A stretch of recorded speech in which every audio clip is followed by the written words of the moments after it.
Disposable income in national account is calculated as, देखो disposable income क्या होता है, डिस्पोजेबल इनकम को आप दो तरीके कर सकते हैं, एक होता है नेशनल डिस्पोजेबल इनकम और एक होता है पर्सनल डिस्पोजेबल इनकम। लेकिन डिस्पोजेबल इनकम का क्या मतलब होता है, डिस्पोजेबल इनकम का मतलब होता है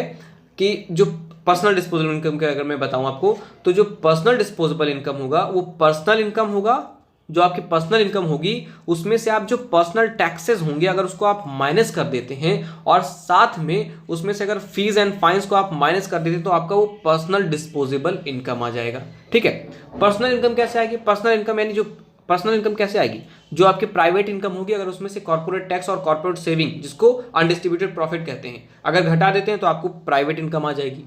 अगर हम नेशनल डिस्पोजेबल इनकम की बात करें तो नेशनल, देखो डिस्पोजेबल मतलब होता है ना जो आपके पास ऐसा पैसा जो आप खर्च करने के लिए स्वतंत्र हो,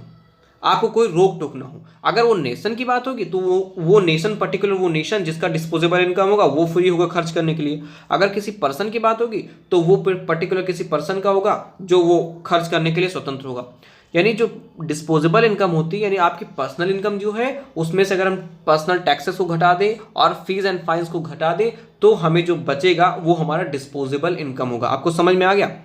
अगर इसको कैलकुलेशन की बात करें तो यहाँ पर GDP plus net factor income from abroad, क्योंकि जो आपका डिस्पोजेबल इनकम होगा उसमें आपको जो नेट फैक्टर मिल रहा है बाहर से वो भी जुड़ेगा, आपको जो ट्रांसफर पेमेंट मिल रही है वो भी जुड़ेगा, लेकिन आपके टैक्सेस माइनस हो जाएंगे और अनडिस्ट्रीब्यूटेड प्रॉफिट जिसको हम कॉर्पोरेट सेविंग कहते हैं वो भी आपकी माइनस हो जाएगी। तो यहाँ ए ऑप्शन आपका सही हो जाएगा। लेकिन एक चीज यहाँ रह गई, कौन सी रह गई, नेशनल डिस्पोजेबल इनकम के बारे में मैंने अभी नहीं बताया। नेशनल डिस्पोजेबल इनकम क्या होता है, जो आपका नेशनल डिस्पोजेबल इनकम जो आपका नेशनल इनकम होता है, ठीक है, प्लस जितना नेट इनडायरेक्ट टैक्स आता है वो यानी सब्सिडी को घटा के, नेट इनडायरेक्ट टैक्स मतलब नेट कह रहा हूं तो यानी सब्सिडी को घटा के जितना नेट इनडायरेक्ट टैक्स होगा वो, plus net current transfer from the abroad, यानी जितना बाहर से हमको पैसा मिलेगा, बाहर नेट करंट ट्रांसफर जहां जहां नेट लगे ना वहां डिफरेंस आ जाता है, net current transfer from the abroad हो जाएगा। तो यहां ऑप्शन ए सही होगा यानी GDP plus net income from abroad. अच्छा, नेट इनकम फ्रॉम अब्रॉड कैसे निकालते हैं, इन फैक्टर इनकम